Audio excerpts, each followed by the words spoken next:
Hello bachcho, we have a question here.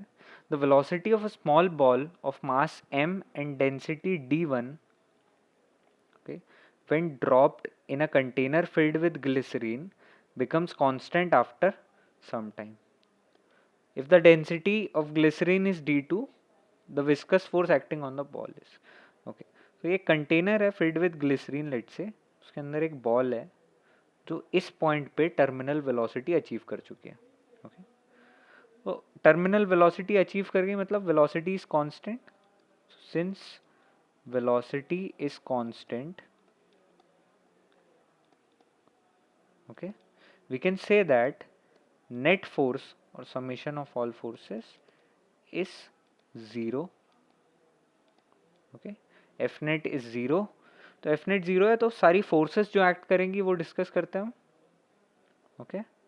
तो downward direction में एक फोर्स लगेगा W, weight of the ball.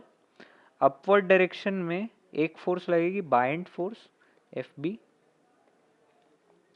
एक और फोर्स लगेगी अपवर्ड डायरेक्शन में, इस पॉइंट को थोड़ा सा साइड में बनाते हैं, विच इज विस्कस फोर्स, जिसके कारण टर्मिनल वेलोसिटी अचीव होगी, okay.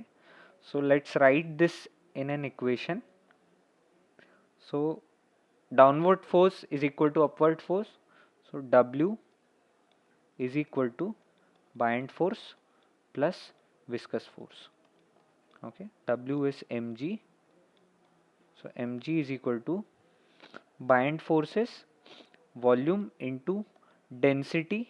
Density of fluid is d2 here into g plus viscous force, or mg is equal to volume is mass by density of the ball into d2 into g, okay.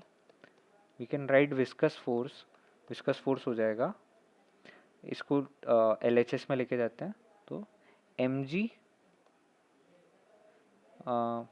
Minus mg into d2 by d1, और mg common लेके 1 minus d2 by d1. This is our answer and the option which is matching is option 2, ये correct.